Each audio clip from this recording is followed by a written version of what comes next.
Bismillahirrahmanirrahim. Alhamdulillah wassalatu wassalamu ala Rasulillah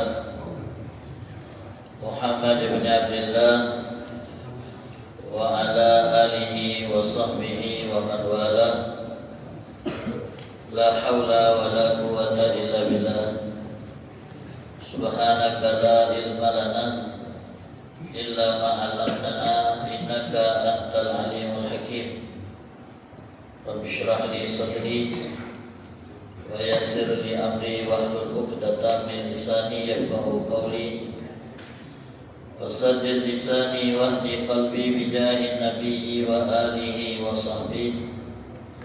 Allahumma aghnina bil ilm wa zayyina bil hilm wa akrimna bit taqwa wa jammilna bil afiyah. Allahumma 'allimna ma yanfa'una wanfa'na bima 'allamtana wa zidna ilman wa amalan wa fiqhan bi rahmatika wa judika ya arhamar rahimin.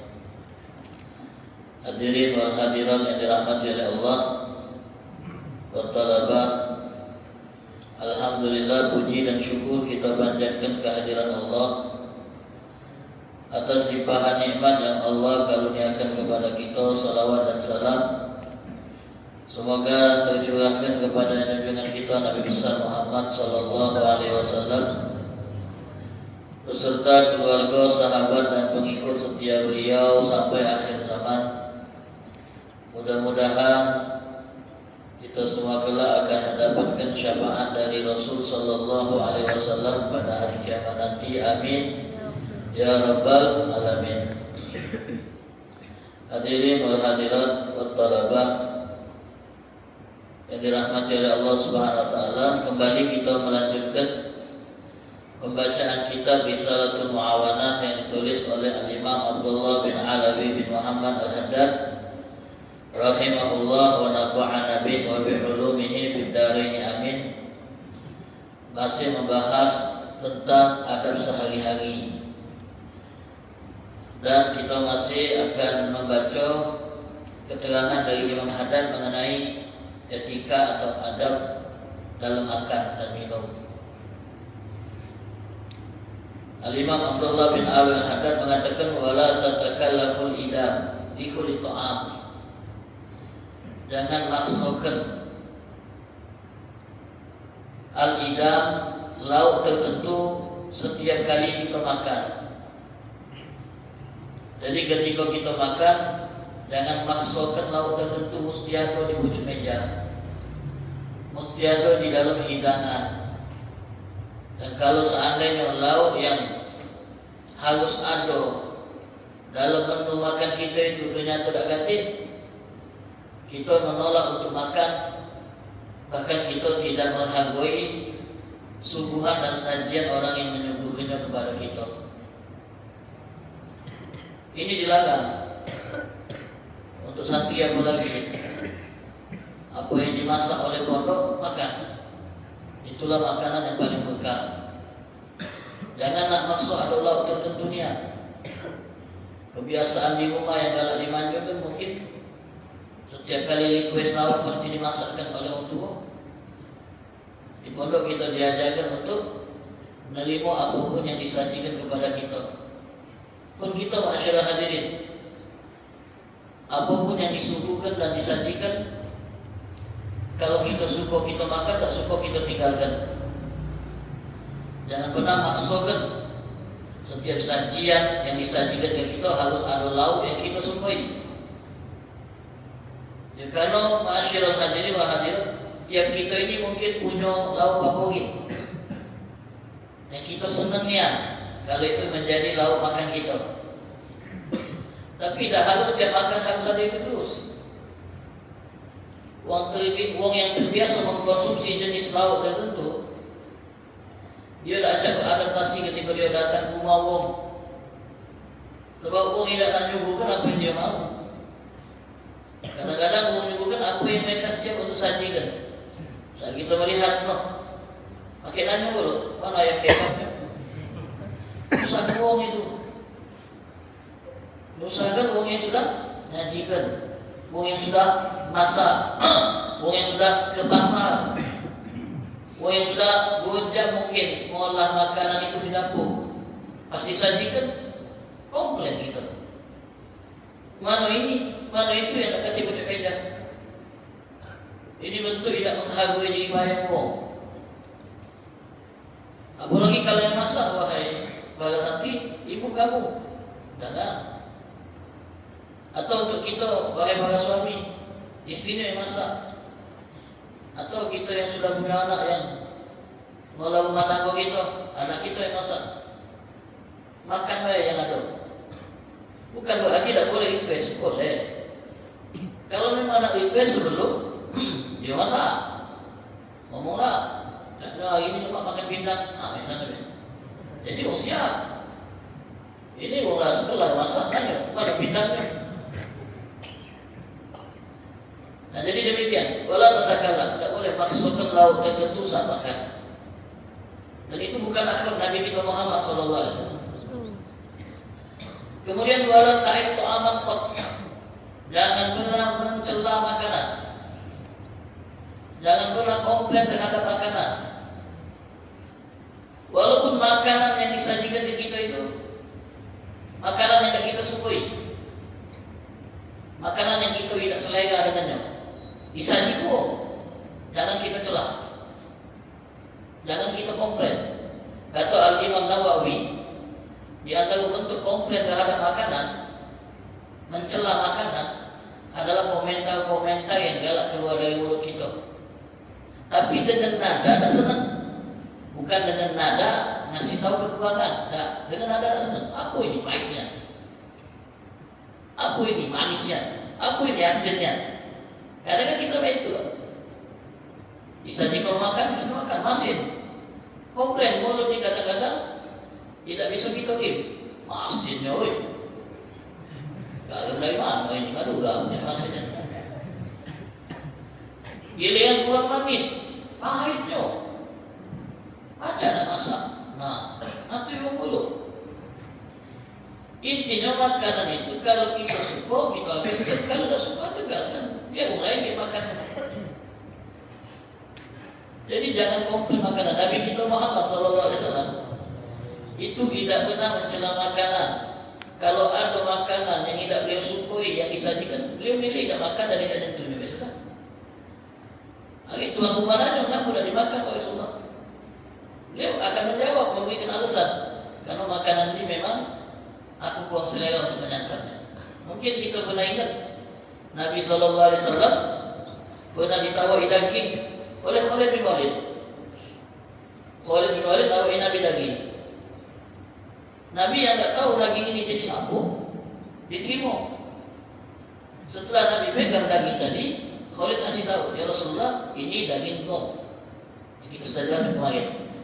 Ini daging kadal atau biawak padang pasir.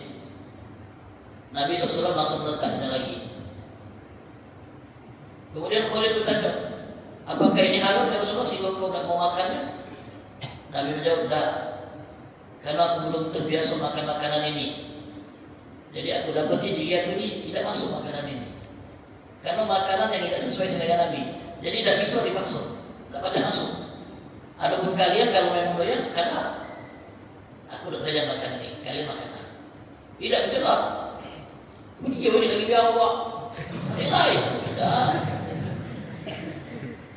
Itu hebatnya Nabi SAW. Nabi SAW dihidangkan oleh sahabat beliau Abu Ayyub Al-Ansari makanan olahan diantarkan ke rumah Nabi. Biasanya Nabi makan sajian yang disuguhkan oleh Abu Ayyub ini nisokan, sisanya kayak dimakan oleh Abu Ayyub. Jadi pas makanan itu sampai ke rumah Nabi dan balik lagi ke rumah Abu Ayyub, masih utuh dari situ Nabi. Makanannya itu masih utuh.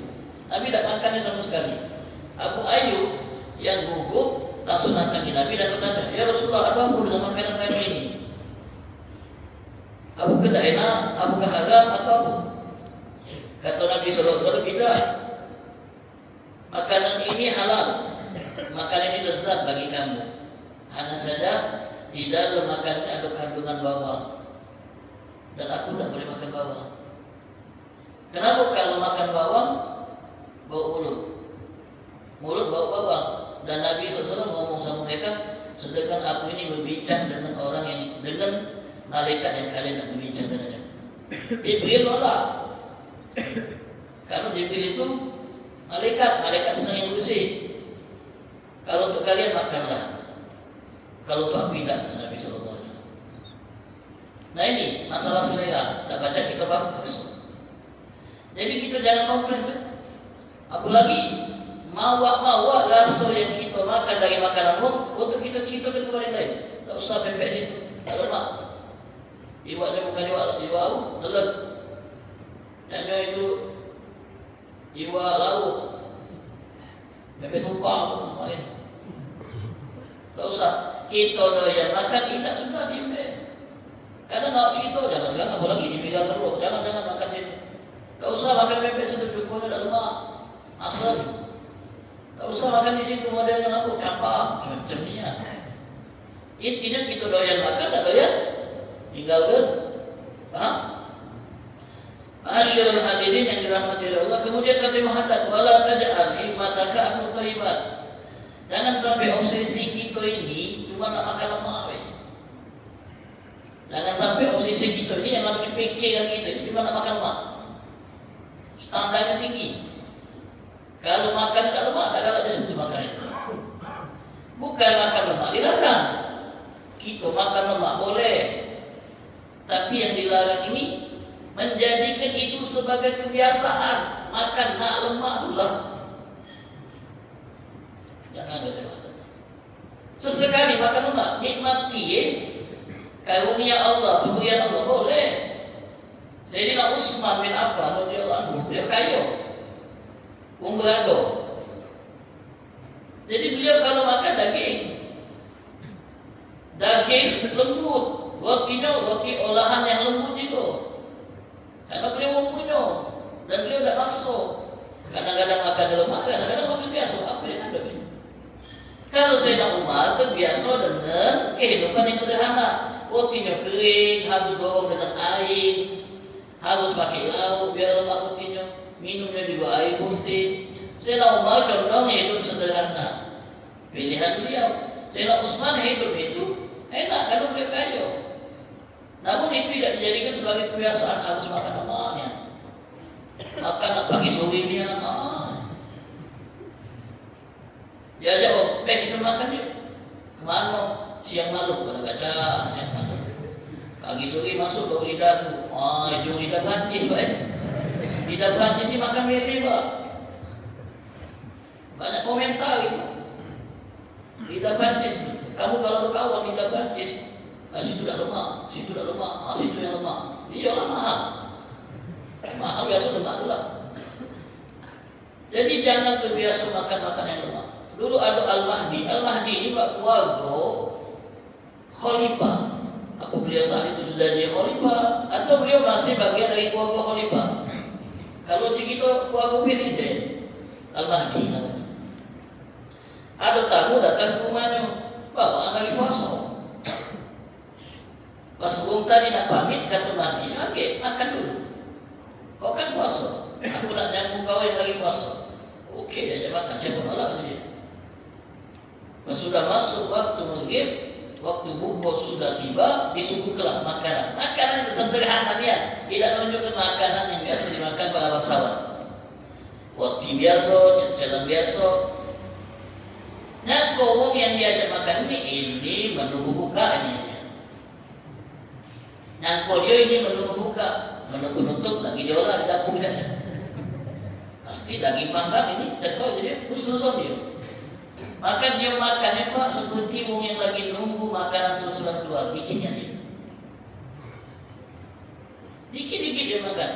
Karena nunggu makanan berat. Kalau kita kan ada makanan pembuka. Makanan berat penutup. Tak mungkin kita makan pembuka kita hoji kalau. Pas waktu yang berat, berat kenyang. Tak baca makan lagi. Jadi dia makan dikit-dikit saja.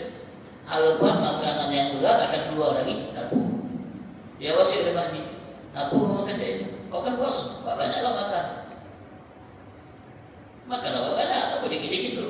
Kau ngilu bakal ada menu tambahan boleh dah. Berarti makanan gitu je. Inilah makanan aku je. Inilah makanan aku. Jangan kau kilukan aku bangsa makanan lemak. Inilah makanan aku. Jadi makan habislah. Tak usah memberi aku kata lagi. Dan demikian. Tak dilarang kita makan lemak, silakan. Tapi kadang-kadang jangan maksa. Jangan jadikan itu obsesi kita. Yang kalau tak kata kita tak galak maka kita tak selera maka. Masyarul hadirin yang dirahmati oleh Allah. Kalau orang yang terbiasa makan nak lemak nak sesuai seleranya itu dikhawatirkan masuk dalam kategori orang yang disebut oleh Nabi dalam hadis sebagai syirarul ummati, paling buruknya umatku, paling jahatnya umatku, kata Nabi SAW. Siapa itu? Alladzina ghudhu bin na'im, orang yang sering dicekoki makan lemak. Dari kecil dia terbiasa makan lemak, sampai dia tumbuh terbiasa makan lemak, tak pernah tengok makanan yang tidak lemak. Sampailah dia dewasa, itu yang dia ikuti. Ghudhu bin na'im, wa nabatat alaihi ajsaduhum, kemudian darah dagingnya tumbuh dari makanan-makanan yang lemak tadi. Wa inna ma himmatuhum alwan ta'am, yang menjadi pusat perhatian mereka itu beragam jenis makanan-makanan yang menggugah. Wa alwan siyam, berbagai outfit yang menarik. Jadi yang dia pikir itu makannya lemak, baju itu brand, kendaraan mewah, biasa itu mewah. Nah, orang yang ini biasa tak siap untuk mati. Kenapa? Karena semua kemewahan akan dia tinggalkan. Dan dia tak tahu nasibnya setelah mati. Tak siap. Itu kata Nabi SAW. Wa yatashaddaquna fil kalam. Maka terbiasa lemah, perhatian cuman berhubungan dengan makanan, dengan pakaian. Wa yatashaddaquna fil kalam. Kalau ngomong sebelah kabur. Yatashaddaqun. Ngomong cak yo. Itu yang harus ini. Ada itu. Nah itu kata Nabi SAW. Dan kita wajib menghargai nikmat, walaupun kecil. Diriwayatkan Nabi kita Muhammad SAW, Bapak Ibu, masuk rumah Aisyah, tengok ada potongan roti nyampak di lantai. Potongan roti kecil tergeletak di lantai. Dan kita bayangkan lantai rumah jamban itu tanah langsung, bukan kami. Bukankah kami? Bukan itu semen, tanah. Roti nyampak. Entah kapan roti itu nyampak, entah kapan roti itu sudah tergeletak. Itu pas Nabi masuk ke rumah Aisyah, roti itu ada kapal. Apa yang dilakukan Nabi SAW? Kalau kita ni seperti ini, maka makanan itu berakhir di tempat sampah. Kalau Nabi SAW yang tahu betapa bernilai dan nikmat, dia ambil roti tadi. Beliau bersihkan bagian yang kotor, buang. Lalu dia makan. Kalau ingin biasa hidup rumah, jauh je itu. Itu makan sama biasa hidup rumah. Itu menguli nasi yang nampak di meja. Ambil itu. Kemudian jauh. Padahal itu cara kita menghargai nikmat. Kemudian Nabi negur Aisyah, kok bisa roti itu dibiarkan di lantai tak diambil? Apa kata Nabi kepada Aisyah? Ya Aisyah, ahsini jiwarani amillah. Wahai Aisyah, perlakukanlah dengan baik nikmat Allah. Jangan kita buang-buang. Nikmat Allah itu harus kita perlakukan dengan baik, kita hargai. Lalu beliau meneruskan, karena jarang sekali nikmat itu kalau sudah keluar dari sekelompok kaum, kemudian dia balik lagi kepada mereka. Ada orang yang tak menghargai nikmat, buang-buang nikmat, kemudian Allah cabut nikmat itu. Kalau sudah Allah cabut, jarang balik lagi nikmat itu. Kita konsumsi kita sebuah misalnya sekilo beras, tapi tiap hari kita buang makanan sisa yang tak habis, kita buang. Betul tidak menghargai. Kata Nabi SAW, orang yang tidak menghargai nikmat Allah ini dan dia merasa tidak berdosa saat buang-buang makanan tadi, dan dia menganggap biarlah buang baik, siapa nak makan juga. Ini dikhawatirkan kalau nikmat itu Allah tarik dari dia, kemudian tak balik lagi. Di saat itulah dia baru ngasuh betapa berharganya barang yang dulu dibuang-buang. Betapa berharganya barang yang dulu kita buang. Karena sesuatu itu akan naik nilainya kalau semakin jarang, kalau semakin susah kita untuk mendapatkannya. Sesuatu itu akan turun nilainya, Bu, kalau kita mudah mendapatkannya. Beras saat kondisi normal, pangan melimpah, harganya standar 15.000, 20.000, harga standar, baca meninggal loh kita istilahnya itu. Tapi kalau seandainya beras mulai langka, hasil panen gagal, stoknya nipis, barang di masyarakat tidak beredar, berebut nyari beras, pastilah harganya melambung. Cuma orang berduit yang baca beli, bahkan ada yang nimbun sampai takut kehabisan stok. Kenapa bisa naik? Karena pasokannya yang mulai menipis. Nah, di situ kita baru ngasuh, Pak. Ya Allah, dulu beras kalau muadai kadang nyampak-nyampak, giliran makan kadang-kadang sisa. Dulu tak pernah kita hargai. Sekarang saat beras itu sulit untuk bisa kita dapatkan, baru kita ngasuhkan. Ada yang lebih mahal daripada sekedar harta yang kita punya, yaitu apa yang bisa kita makan. Ibu-ibu mungkin ingat waktu Aceh kena banjir kemarin, habis kalau bekais dari makanan itu bekais. Dulu ada khalifah terakhir dari Bani Abbas. Khalifah terakhir dari Bani Abbas saat dinasti Abbasiyah hancur, lenyap karena tentara Mongol. Disebutkan dalam riwayat khalifah terakhir Bani Abbas itu dipenjara oleh istilahnya itu pimpinan Mongol, dipenjara. Kemudian dibiarkan lapar sampai dia menderita kelaparan yang hebat, nyari apa yang patut dimakan. Oleh pemuka Mongol tadi, Pak, pimpinan tentara Mongol, disajikan apa? Batangan emas. Di wadahnya piring, batangan emas, logam-logam mulia, dimasukkan ke ruang penjara. Nah, kalau apa kan? Sungguhnya kalau makan, kok patah gigi. Di saat itu beras lebih bernilai daripada emas. Karena yang kita butuhkan bukan emas, makanan. Kalau suruh pilih antara kepingan emas dengan makanan, sepotong roti, yang lapar pilih sepotong roti. Apa yang baca debat dengan emas? Mau baca buat beli, stoknya nipis, tak kati. Kelilinglah pasar, tak mau jual roti. Jadi kita lebih bahagia minyak roti daripada emas. Maka kami pernah ilustrasikan kalau kita berjalan di wilayah yang tandus, wilayah yang kering, stok makanan nipis, air kita pun sudah mulai habis, kita sudah kesusahan, kebayaran, nemu kantong, harapan kita ini makanan, pasti buka, bukan emas. Ya Allah, akulah emas, cubalah makanan. Karena saat itu emas tak berguna. Nah, ini harus kita hargai. Harus kita hargai nikmat Allah, jangan kita buang-buang. Apalagi kalau kita makan nyedot dewek, santri misalnya, atau kita kodang nyedot dewek, yang belanjisan itu, embeklah yang sekiranya baca kita habiskan. Jangan terlalu tamak, ngembek banyak-banyak, tapi akhirnya berujung di bawah kursi, tak termakan. Kemarin ada video viral, mungkin bapak pernah tengok juga. Nenek-nenek ngais beras dari mobil pengangkut beras. Nah, ada butir-butiran beras menyampak dari karung dulu. Oleh nenek itu dipungutinya, dikumpulnya. Kenapa dia nak itu? Karena di rumah ada beras. Barang yang berkamparan itu berharga buat dia. Bagi yang punya beras banyak itu kata guna beras nyampak.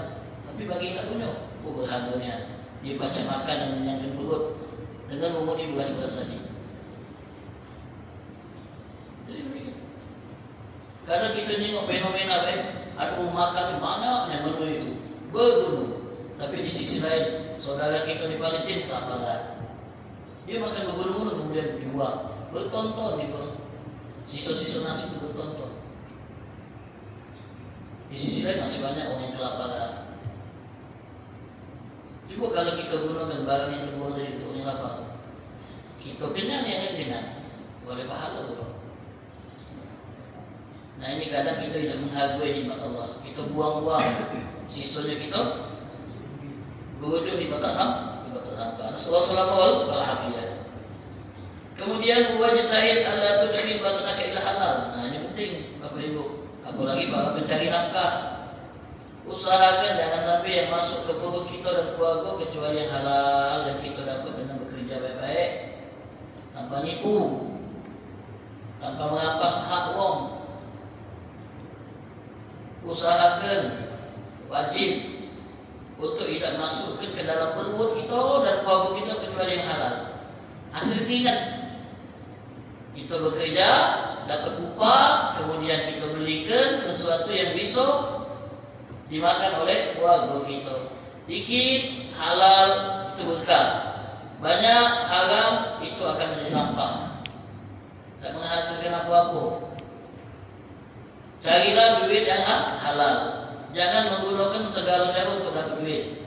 Gunakan cara yang dilegalkan oleh Allah. Kenapa kita wajib makan yang halal? Fa inna man akala al-halal arba'ina yawman. Kalau ada makan dari sumber yang halal selama 40 hari dia. Dicukup yang halal. Kalau satu ini sudah makan yang halal, thayyiban insyaallah. Makanan dari pondok yang halal thayyiban. 40 hari kita makan halal, Pak. Betul-betul hati kita bercahaya. Kemudian di sini sebutkan keluar dari mulut kita hikmah kalau ngomong yang baik-baik betul. Allah muliakan dengan sifat zuhud, tidak keduniaan. Kemudian Allah Subhanahu wa taala akan berikan kepada orang yang makan halal 40 hari bagus interaksinya dengan Allah. Tak maksiat dia. Barang siapa yang makan halal, anggota tubuhnya akan taat dan patuh. Mau tidak mau dia. Kita makan halal, tiba-tiba badan kita ni enteng dia ada ibadat. Padahal kita tidak negarakan efek dari makan halal. Sebaliknya orang yang makan haram, tubuhnya ini berat untuk beramal, enteng untuk maksiat, mau tak mau dia. Tubuhnya maksud dia untuk maksiat. Kemudian ma'asyiral hadirin yang dirahmati oleh Allah, kata Muhammad, hendaklah engkau itu makan dengan sederhana, artinya tidak terlalu banyak, tidak terlalu dikit, tidak terlalu sering, tidak terlalu jarang. Iktisad namanya, seimbang. Makan itu tidak banyaknya, tidak dikitnya, tidak seringnya, tidak jarangnya. Bagaimana cara kita makan dengan seimbang? Di sini Muhammad ngasih tahu, antum sikani ta'am, kita berhenti makan saat kita masih pengen makan. Kita berhenti makan tadi saat kita masih pengen makan, kita berhenti, tidak nambah.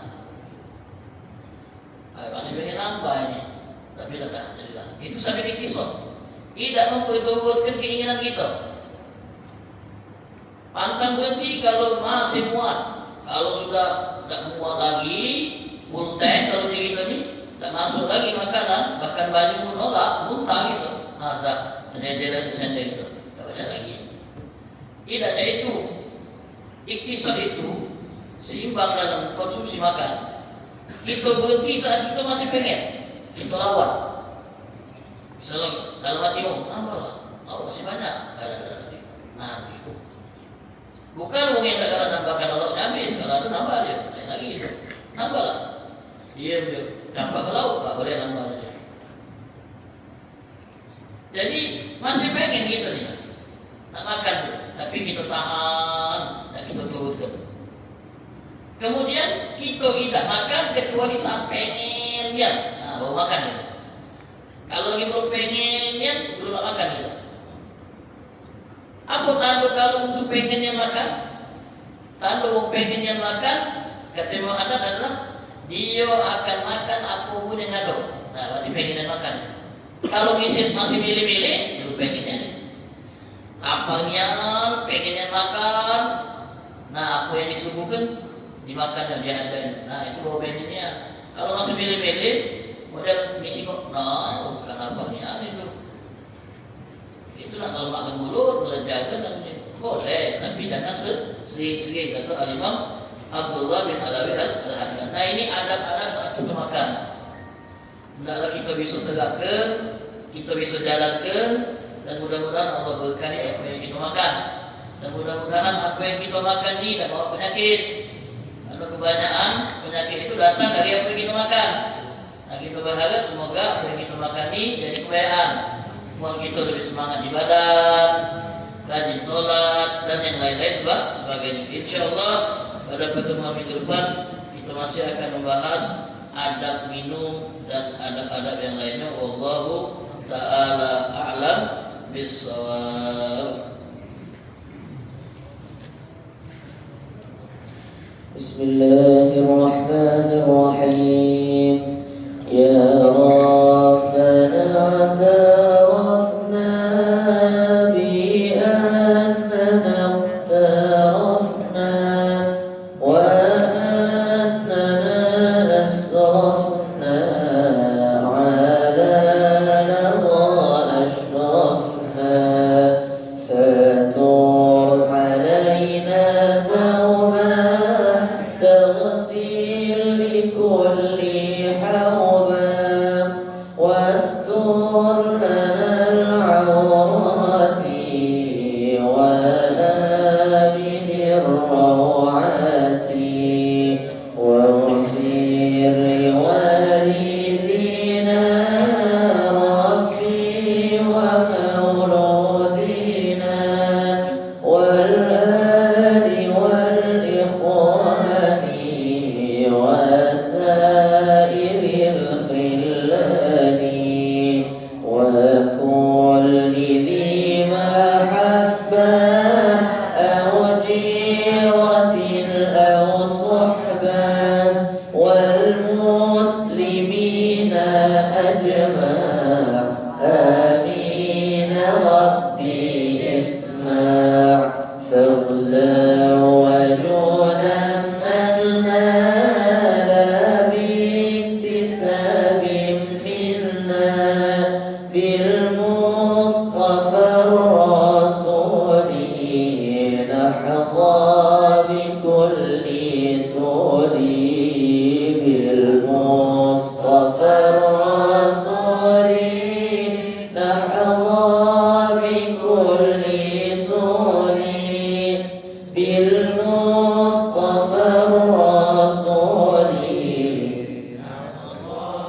بكل سوري صلى وسلم ربي عليه عد الحب وآله والصحب عدد طش الصحب والحمد لله في البدء والتناهي والحمد لله في البدء والتناهي.